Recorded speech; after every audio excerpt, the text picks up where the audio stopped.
चलो देखो, ये कर रहे हैं प्रश्नावली 4.3। ठीक है, 4.3 में क्वेश्चन नंबर है थर्ड। थर्ड में लिखा है कि निम्नलिखित समीकरणों के मूल ज्ञात कीजिए। तो आपको इसके मूल निकालने हैं, इंग्लिश में से रूट कहते हैं, रूट निकालना है। ठीक है, तो रूट निकालना है। पर्सन है ए, एक्स घटा 1/x बराबर 3 और x नॉट इक्वल टू 0 है। क्योंकि अगर यहाँ x का मान अगर 0 रख देंगे ना तो 1/0 नोटिफाई हो जाएगा, और जब ये नोटिफाई हो जाएगा तो x की पावर 1 ही बचेगा, तो ये द्विघात समीकरण रहेगा ही नहीं। तो इसीलिए x की वैल्यू 0 नहीं रखनी है। अब ये समीकरण द्विघात बन सकता है, तो इसका एलसीएम ले लेंगे पहले, ताकि ये स्टैंडर्ड फॉर्म में आ जाए। क्योंकि स्टैंडर्ड फॉर्म क्या होता है, ax² plus bx plus c बराबर 0, ऐसा होता है नहीं। तो ऐसे रूप में लाने के लिए हम इसका एलसीएम ले लेंगे, तो x और 1 का एलसीएम x ही आएगा। एलसीएम मतलब इनका गुना x आएगा, ये x ऊपर गुना हो जाएगा तो x मल्टीप्लाई होगा तो x का स्क्वायर। x के टेबल में x वन बार आता है, तो इसीलिए एक एकम एक ही रहेगा बराबर 3।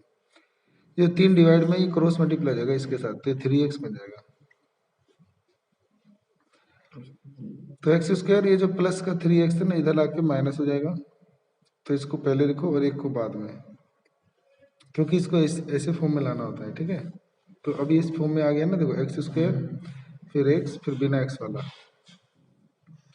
अब यहाँ पे a का मान 1 लिख लो, b का मान कंपेयर करोगे ना इससे, तो a का मान x² के साथ क्या गुना है, कुछ नहीं, तो 1। b का मान x के साथ जो गुना होता है वो होता है, तो घटा 3 है तो घटा 3, और c के लो घटा 1। अब हमें मूल निकालना है। मूल निकालने के लिए ना पहले हमें जांच करनी है कि मूलों का अस्तित्व है या नहीं। तो b² माइनस 4ac 0 से बड़ा आना चाहिए। ठीक है, तो b का स्क्वायर, b की जगह घटा 3 का स्क्वायर, घटा 4 गुना 1 गुना 1, तो ये घटा 1। तो 3 का स्क्वायर माइनस का स्क्वायर करने पे 3 3 9 प्लस का हो जाता है, और 4 एकम 4 और फिर 4 एकम 4, माइनस माइनस गुना होगा तो प्लस का 4, तो ये 13 आ गया। ठीक है, अब मूलों का अस्तित्व हो गया या नहीं, क्योंकि 0 से बड़ा आ रहा है, तो लिख देंगे मूलों का अस्तित्व है। अब जब मूलों का अस्तित्व है तो x बराबर, तो मूल निकालने के लिए ना एक द्विघाती सूत्र का इस्तेमाल कर लेंगे यहाँ। तो द्विघाती सूत्र होता है x निकालने का, तो minus B plus minus under root b² minus 4ac upon 2a। तो माइनस, ये फॉर्मूले के लिए माइनस है, फिर b के लिए प्लस होगी तो प्लस लिखो, माइनस होगी तो माइनस। तो b के लिए -3 है तो यहाँ -3 लिखना पड़ेगा। तो दो निशान एक साथ नहीं आते ना, इसलिए यहाँ ब्रैकेट लगाना पड़ेगा, plus minus under root b² minus 4ac। तो अभी हमने जो निकाला था ना b² माइनस 4ac, सेम ये वही है। तो हमने क्या निकाला था 13, तो यहाँ भी क्या जाएगा 13। ठीक है, बटे 2 गुना a का मान यहाँ पे 1 था तो यहाँ पे 1 लिखेंगे। ठीक है, अब बस आ गया आंसर। तो माइनस माइनस माइनस माइनस गुना होगा तो प्लस का 3, फिर प्लस माइनस अंडर रूट 13 बटे 2 एकम 2, तो 2 आंसर आ गया। एक बार प्लस का लिख दो और एक बार माइनस आंसर। ठीक है, ऐसे हो जाएगा। आगे समझ में, तो द्विघाती सूत्र जो है ना वो इस्तेमाल करके करोगे तो अटकोगे नहीं कहीं। अब दूसरा क्वेश्चन है, जैसे यह 1/x प्लस 4 घटा 1/x माइनस 7 बराबर 11/30। x की वैल्यू -4 नहीं लेनी है, 7 भी नहीं लेनी है। -4 रखने पे ये 0 हो जाएगा, तो फिर x का स्क्वायर नहीं आ पाएगा, और अगर 7 रखेंगे ना तो ये भी 0 हो जाएगा, तो ये x² नहीं आ पाएगा।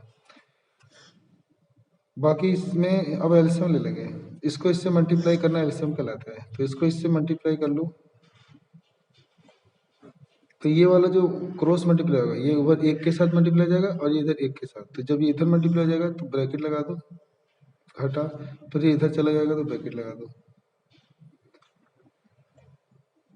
ठीक है ना, ये इसके साथ गुना हो गया तो 1 से गुना होकर यही रहेगा, ये भी 1 से गुना होकर यही रहेगा, लेकिन बीच में माइनस था तो माइनस रहेगा। अब जमा घटा कर देंगे, x माइनस 7 फिर घटा, ये भी गुना हो जाएगा, मतलब ये घटा अंदर चला जाएगा, तो घटा x और ये घटा घटा घटा 4। और ये x ना इससे गुना होगा तो x का स्क्वायर, और फिर ये x इससे गुना होगा तो -7x, फिर ये 4 इससे गुना होगा तो जमा 4x, और ये प्लस का 4 -7 से गुना होगा तो 7 -28, ठीक है, बराबर 11/23। अब ये तुम्हारा ना -x से +x कट जाएगा तो बचेगा -7 -4, -7 -4 क्या होता है -11, और ये जाएगा x स्क्वायर, और 7 में से 4 गया तो घटा 3x, और माइनस का 28 बराबर 11/30, ठीक है। तो घटा 1 बटे में जाएगा x स्क्वायर -3x माइनस का 28 बराबर 11/30। ये भी 11 था, 11 से ये 11 कट जाएगा। अभी क्या बचा, तो घटा 1 और बटे में ये बचा x स्क्वायर -3x माइनस का 28, और ये बचा 1/30। इसे तिरछा गुना कर देंगे तो ये 1 से गुना होगा तो यही रहेगा, और ये 30 से कम घटा 30 हो जाएगा, तो x स्क्वायर -3x माइनस का 28, ये जो माइनस है 30 है इधर आके क्या जाएगा प्लस का 30 बराबर 0। तो x स्क्वायर -3x 30 में से 28 गया तो जमा 2। अब इसका फैक्टर करना है तो चाहो तो द्विघाती सूत्र से कर लो, लेकिन इसको ऐसे भी किया जा सकता है, इससे करना आसान है। इसको गुना करो 2 एकम 2x स्क्वायर, टुकड़े करो तो 2 एकम 2 होता है, हमें बीच में घटा 3 चाहिए तो इसको घटा लिख लो, इसको घटा, तो इन्हें गुना करोगे तो माइनस माइनस प्लस का 2x स्क्वायर आएगा, और इन्हें जोड़ोगे तो ये बीच चला जाएगा, तो बस दोनों शर्तें पूरी होगी। तो इन्हें गुना करने पे यही आएगा जो इनको गुना करने पे आया था, और इनको जोड़ने घटाने पे यही बीच चला आएगा, तो हो गया फैक्टर। ये आगे वाला आगे रहने दो, पीछे वाला पीछे। यहाँ से x का पारा कॉमन लेंगे ना तो x घटा 2 बचेगा, यहाँ से घटा 1 कॉमन लेंगे तो घटा x घटा 2 बचेगा, तो x घटा 2 एक बार लिख देंगे, और ये वाला x माइनस 1 एक बार लिख देंगे बराबर 0, तो 2 आ गया, एक x घटा 2 बराबर 0 आ गया, और एक x घटा 1 बराबर 0, तो x की वैल्यू 2 आ गया और x की वैल्यू 1, तो यही हमारा मूल आ गया, ठीक है। तो मूल आ गया 2 और 1 आंसर।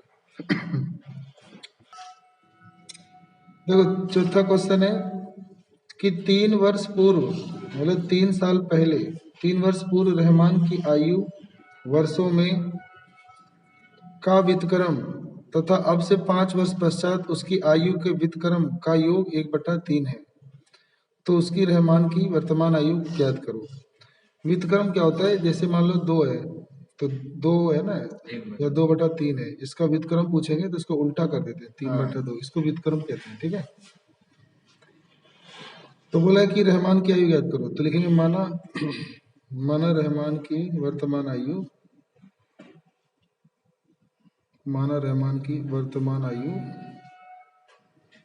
x वर्ष है, ठीक है। तो माना रहमान की वर्तमान आयु x वर्ष है, तो उसने क्या बोला 3 साल पहले उसकी आयु का व्युत्क्रम, तो प्रश्नानुसार 3 साल पहले, अभी उसकी उम्र x है तो 3 साल पहले कितनी होगी, 3 कम होगी, तो इसका व्युत्क्रम बोला है तो इसको पलट देंगे, यानी तो 1 बटा हो जाएगा ये, नहीं। और इसने बोला कि 5 साल बाद, तो 5 साल बाद इसकी उम्र क्या हो जाएगी, 5 हो जाएगी, फिर इसका भी व्युत्क्रम तो 1/, जैसे मान लो 2 है, 2 का व्युत्क्रम कोई पूछेगा ना तो 2 के बटे में 1 होता है, पलटने पे 1/2 आएगा। तो ऐसे ही 3 साल पहले की उम्र x घटा 3 थी, उसका व्युत्क्रम करोगे तो 1/, ऐसे 5 साल बाद तो x + 5, और 5 साल बाद का व्युत्क्रम तो 1/1 रेसिप्रोकल बोलते हैं, तो इसको रेसिप्रोकल करना कहते हैं व्युत्क्रम। तो इन दोनों का योग बोला था उसने, इन दोनों का योग उसका कितना है, 1/3 है, सही है। अब इसको सोल्व करना है, इसका एलसीएम ले लेंगे, ये इससे गुना हो जाएगा, फिर ये वाला ऊपर गुना हो जाएगा, ये इधर गुना हो जाएगा, ये उस x जमा 5, ये x और प्लस इससे गुना होगा तो -3, ये x इससे गुना होगा तो x स्क्वायर, ये x अभी इससे गुना होगा तो +5x, फिर घटा 3 इससे गुना होगा -3x, और ये इससे गुना होगा तो -15, x जुड़ेगा तो जाएगा 2x, और 5 में से 3 गया तो जमा 2 है ना, और बटे में x स्क्वायर, 5 में से 3 गया तो जमा 2x और घटा 15 बराबर 1/3। इसको तिरछा गुना कर देंगे तो ये 3 ना इनसे गुना हो जाएगा, और ये ना एक इनसे गुना होगा तो ये यही रहेंगे, ठीक है ना। ये एक इससे गुना होगा यही रहेगा और 3 इससे गुना होगा ऐसे। तो 3 दूनी 6x और जमा 3 दूनी 6, इधर आ जाएगा तो माइनस प्लस हो जाएगा। ये जो प्लस का 6x है इधर आकर माइनस, और जो माइनस प्लस का 6 इधर आकर माइनस का 6। तो एक्स स्क्वायर 4 में से 2 गया तो घटा 4x, 15 6 जुड़कर माइनस माइनस प्लस होता है तो 21 होता है। इसका भी फैक्टर आराम से हो जाएगा, 21 से कम 21 माइनस था तो माइनस प्लस माइनस, अब इसका टुकड़ा करोगे तो 7 या 21 होता है। और हमें घटा 4 चाहिए तो बड़े वाले को माइनस ले लो और इसको प्लस, तो इन्हें जमा घटा करोगे तो यही आएगा, गुना करोगे यही आएगा, ठीक है। तो दो शर्तों का ध्यान देना होता है कि जो जैसे इन्हें गुना करने पे जो आया तो इन्हें भी गुना करने पे यही आना चाहिए, इनको फिर जोड़ने घटाने पे बीच वाला आना चाहिए। तो आ तो रहा है, तो अब इसमें से कोमा ले लेंगे x, तो x घटा 7, यहाँ से 3 का पड़ा कोमा ले लेंगे तो x घटा 7, तो x घटा 7 आ जाएगा एक बार, देखो दोनों सेम है, और एक बार x प्लस 3 आ जाएगा बराबर 0। तो एक बार x माइनस 7 0 ले लेंगे, एक बार x प्लस 3 0 0, तो ये इधर जाएगा प्लस का 7 या माइनस, तो उम्र तो माइनस में हो नहीं सकती, तो ये किसका नॉट पॉसिबल हो जाएगा। तो वर्तमान आयु रहमान की वर्तमान आयु क्या हो जाएगी, x प्लस, हाँ तो रहमान की वर्तमान आयु 7 वर्ष हो जाएगी। देखो पांचों क्वेश्चन अगला, एक क्लास टेस्ट में शेफाली के गणित और अंग्रेजी में प्राप्त किए गए अंकों का कुल जोड़ 30 है। मतलब कोई टेस्ट हुआ था तो शेफाली के गणित और अंग्रेजी में प्राप्त किए गए अंकों का कुल जोड़ 30 है। यदि उसे गणित में 2 अंक अधिक तथा अंग्रेजी में 3 अंक कम मिले होते तो उनके अंकों का गुणनफल 210 हो जाता। तो उसके द्वारा दोनों विषय में प्राप्त किए गए अंक ज्ञात करो। तो माना शेफाली के गणित में प्राप्त अंक, तो माना गणित में उसके आए x है, तो अंग्रेजी में कितने आए होंगे बताओ, दोनों को कुल मिलाकर 30 आए हैं ना। तो अगर मान लो 2 सब्जेक्ट में मिला के 30 आए हैं तो उसमें से एक सब्जेक्ट में 10 आए हैं, तो दूसरे सब्जेक्ट में कितने आए होंगे 20 आए होंगे, इसमें से घटा देंगे तो ऐसे मैंने 10 की जगह x मान लिया कि गणित में x आए हैं, तो दूसरे विषय में 30 घटा x आएंगे, ठीक है। तो यहाँ पर हो जाएगा 30 घटा x, सही है। अब प्रश्नानुसार उसने क्या बोला कि यदि उसे गणित में 2 अंक अधिक मिलता है, तो गणित का अंक x है ना, तो उसे 2 अंक अधिक मिलता तो 2 बढ़ जाता, और अंग्रेजी में 3 अंक कम मिला होता तो अंग्रेजी में कितने अंक आए हैं 30 घटा x आए हैं, तो 3 कम कर दो तो 3 मिला होता। तो इसके अंकों का गुणनफल बोला था उसने, तो उनके अंकों का यानी गणित और अंग्रेजी के अंकों का गुणनफल कितना हो जाता है 210, ठीक है। तो x जमा 2 आ गया ना सभी समीकरण कैसे, गणित में 2 अंक अधिक मिला तो 2 बढ़ गया, इसमें 3 कम हो गया तो घट गया, अब तो गुणनफल कर दो तो बोला था 210, तो 30 में से 3 गया तो 27 बचेगा ना, 27 घटा x बराबर 210। ये x इससे गुना होगा तो 27x, ये x इससे गुना होगा तो घटा x, ये 2 इससे गुना होगा तो 27 दूनी 54, और 2 इससे गुना होगा तो घटा 2x। तो एक्स स्क्वायर माइनस का पहले लिख लो, 27 में से 2 गया तो प्लस का 25x बचेगा, तो प्लस का 54 बराबर 200। ये जो माइनस का नहीं होना चाहिए एक्स स्क्वायर, इसको प्लस बनाने के लिए उधर भेज दिया करो, तो एक्स स्क्वायर उधर जाके प्लस हो जाएगा ना, और ये प्लस से उधर जाकर माइनस, और ये भी प्लस का उधर जाकर, तो 210 में से वो 54 माइनस हो जाएगा बराबर 0। तो एक्स स्क्वायर माइनस का 25x, और ये घट जाएगा तो कितना आएगा 156 आएगा ना। हाँ, अब इसका फैक्टर कर लेना आ जाएगा, ठीक है, तो वो कर लेना हो जाएगा। अगला क्वेश्चन है क्वेश्चन नंबर 6। इसमें लिखा है कि एक खेत जो आयताकार है, ऐसे मान लो कोई खेत है वो आयताकार खेत है, तो आयताकार खेत है का विकर्ण, इसमें विकर्ण की भी बात हो रही है, तो विकर्ण 2 होते हैं, अभी एक मान लो ये वाला है। कह रहा है एक आयताकार खेत, एक खेत जो आयताकार है का विकर्ण, ये जो विकर्ण है ये वाली लाइन विकर्ण, इसकी छोटी भुजा से 60 मीटर अधिक है, तो छोटी भुजा को मैं x मान लेता हूँ, छोटी भुजा को क्या मान लेता हूँ x, तो माना छोटी भुजा x है,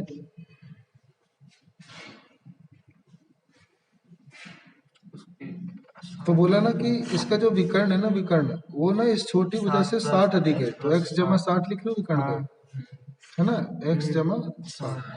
फिर एक और लाइन और लिखी है, यदि आयताकार खेत की बड़ी भुजा छोटी भुजा से 30 मीटर अधिक है। अब जो ये बड़ी भुजा है ना, ये वाली लंबाई, ये छोटी भुजा से बोल रखा है कितना अधिक है, 30 अधिक है, तो इसे x प्लस क्या लिख लेंगे और ये आयत था तो ये 90 होगा, तो इसको ABCD मान लें, तो ये एक समकोण त्रिभुज नहीं बन गया, बन गया ना। इसमें पाइथागोरस लगाना है इसमें, तो बोला खेत की भुजाएं ज्ञात करना, तो ज्ञात करना है खेत की भुजाएं, खेत की भुजाएं मतलब लंबाई चौड़ाई ज्ञात करना है ना, तो हो जाएगा आसानी से। तो अब हमें पता चल गया छोटी भुजा x है, विकर्ण x है, और बड़ी भुजा यानी लंबाई बोलते हैं बड़ी भुजा को, तो बड़ी भुजा जो है वो 30 अधिक है छोटी भुजा था, तो x प्लस 30। तो लिखेंगे त्रिभुज ABC में, तो पूरा एक पाइथागोरस लगा सकते हैं इसमें, तो पाइथागोरस प्रमेय से, तो पाइथागोरस में हमने पढ़ा है कर्ण का स्क्वायर बराबर लंब का स्क्वायर लंबा आधार का, तो कर्ण हो जाएगा x प्लस 60 का होल स्क्वायर, और लंब हो जाएगा x का स्क्वायर, और आधार इसको मान लो तो x प्लस 30। इसमें a प्लस b का क्या खुलेगा, होल स्क्वायर, तो फॉर्मूला पढ़ा होगा ना, a square plus 2ab plus b square, तो यहाँ पे खुलेगा a स्क्वायर प्लस 2ab लगाओगे तो 120x, और प्लस 60 का स्क्वायर 36 आ जाएगा, यहाँ पे भी a स्क्वायर लगाओगे plus bx plus b square, तो ऐसे आ जाएगा एक एक्स स्क्वायर से एक्स स्क्वायर, तो ये बचेगा आपका एक्स स्क्वायर प्लस ये वाला 60x, और ये जो 120 प्लस का उधर जाकर, और ऐसे ये जो 36 प्लस का उधर जाकर माइनस हो जाएगा 36 बराबर 0। अब ना यहाँ से एक्स स्क्वायर 120 में से 60 गया तो यह जाएगा 60x, और ये घट जाएगा 27, इसका फैक्टर कर लेना आराम से हो जाएगा, ठीक है। अगला क्वेश्चन है 7वां, किन्हीं दो संख्याओं के वर्गों का अंतर 180 है, कोई दो संख्या है ना उनके वर्गों का अंतर 80 है, तो लिखेंगे माना पहली संख्या x है और इसमें ना दूसरी संख्या y मान लो, ठीक है, उससे हो जाएगा। तो माना पहली संख्या x है, दूसरी संख्या y है, तो प्रश्नानुसार उसने देखो क्या क्या बोला है कि दो संख्याओं के वर्गों का अंतर, यानी इसका वर्ग करोगे तो एक्स स्क्वायर, इसका वर्ग करोगे तो वाई स्क्वायर, और इनका अंतर यानी घटा 180 है बोला है। फिर एक लाइन और बोला है क्वेश्चन फर्स्ट कि छोटी संख्या का वर्ग, इसमें छोटी किसको मान लें, तो ये तो आगे लिखा है पीछे लिखा है, तो छोटी तो ये हुआ ना यार, तो इसलिए छोटी संख्या हुई। तो बोलता है छोटी संख्या का वर्ग, छोटी संख्या का वर्ग बड़ी संख्या, यानी बड़ी संख्या तो ये हुई ना, यानी बड़ी संख्या, तो बड़ी संख्या का 8 गुना है, तो बड़ी संख्या x है और इसके कितने गुना है 8 गुना, तो यानी वाई स्क्वायर ना 8x के बराबर है। तो दोनों संख्याएं ज्ञात करनी है, तो हो जाएगा बस y की जगह 8, तो वाई स्क्वायर 8x के बराबर बोला है ना उसने, 8 बड़ी संख्या 8 गुने के बराबर है, तो वाई स्क्वायर का मान यहाँ से उठा के यहाँ रख देंगे ना, तो x square minus Y square की जगह लिख दो 8x और बराबर 180, तो एक्स स्क्वायर माइनस 8x, ये प्लस का 180 इधर आकर माइनस का 180, इसको फैक्टर कर देना, ये हो जाएगा, ठीक है। चलो क्वेश्चन नंबर हम 8 पे आ गए हैं। ये बोलता है ना एक रेलगाड़ी समान चाल से 360 किलोमीटर दूरी तय करती है। मान लो एक रेलगाड़ी है, वो 360 किलोमीटर दूरी समान चाल से तय करती है, तो ये हमें दूरी दिया हुआ है। यदि रेलगाड़ी की यह चाल 5 किलोमीटर प्रति घंटा अधिक होती, तो शुरू में कोई चाल थी, अगर वो चाल कह रहा है 5 किलोमीटर अधिक हो जाती, तो इसी यात्रा में से 1 घंटा कम लगता। तो अभी जो समय लगता होगा, तो 5 किलोमीटर प्रति घंटा बढ़ने से वो 1 घंटा कम लेगा, क्योंकि चाल ज्यादा होगी तो कम समय में तय करेगा। बोलता है रेलगाड़ी की चाल कैसे होगा, तो माना रेलगाड़ी की चाल बराबर x किलोमीटर प्रति घंटा, तो रेलगाड़ी की चाल x किलोमीटर प्रति घंटा है, तो कितने दूरी चलना था इसे 360 किलोमीटर, तो कितना समय लेता था, तो प्रारंभिक समय यानी कितना लेता था, तो प्रारंभिक समय का फॉर्मूला होता है दूरी बटे समय का फॉर्मूला दूरी बटे चाल होता है, तो 360 और बटे में चाल था x, तो ऊपर किलोमीटर और नीचे किलोमीटर प्रति घंटा, तो किलोमीटर से किलोमीटर, तो यानी पहले वो 360 बटे x घंटे लेता था, यानी इतना समय लेता था पहले, ठीक है। तो अब नई चाल क्या हो गई, तो नई चाल हो गई 5 बढ़ गई तो x प्लस प्लस 5 किलोमीटर प्रति घंटा। घंटा। और दूरी तो उतनी ही जाना है हाँ। 360। तो अब समय समय एक कितना घंटा। लेगा? एक तो दूरी बटा मतलब दूरी बटा 4 तो चार। 360 बटे अभी बटे। इतना समय लेता है। तो ऊपर किलोमीटर है और नीचे किलोमीटर प्रति घंटा है। किलोमीटर से किलोमीटर कट गया तो 360 बटे में अब इतना घंटा लेता है। तो बताओ इस चाल ज्यादा है तो ये कम समय लेता होगा और पहले क्या समय लेता था? तो पर्सन बताया कि अब 1 घंटा कम लेता है, ये वाला 1 घंटा कम लेता है, तो वो पहले ज्यादा समय लेता था। तो प्रश्नानुसार 360 बटे x ये पहले का समय था और अब ये ना 1 घंटा कम ले रहा है, तो इसमें से घटा दोगे ना इसको तो इनका अंतर 1 घंटा आएगा, क्योंकि ये भी घंटा ये भी घंटा ये भी घंटा। अब ये क्वेश्चन बन गया, इसका आंसर ले लो। ये x इससे गुना होगा तो x प्लस 5, ये x प्लस 5 360 से गुना होने के लिए ऊपर आ जाएगा और फिर ये तिरछा गुना करो, ये x इधर आ जाएगा। ये 360 इससे गुना होगा तो 360x, 360 5 से गुना होगा तो 1800 और घटा 360x। ये उधर आ जाएगा। ये इससे गुना होगा तो x स्क्वायर स्क्वायर प्लस और ये इससे गुना होगा तो 5x। 5 बराबर 1। तो ये वाले से वाला दिया। तो 1800 बटे में x स्क्वायर जमा 5x बराबर 1/1 है ना। अब तिरछा गुना कर देंगे तो x स्क्वायर जमा 5x और 18 से कम 1800 1800 तो x स्क्वायर जमा 5x, ये 1800 प्लस का इधर आ इधर आ गया जाएगा बराबर नहीं है। तो इसको फैक्टर कर लेना हो जाएगा।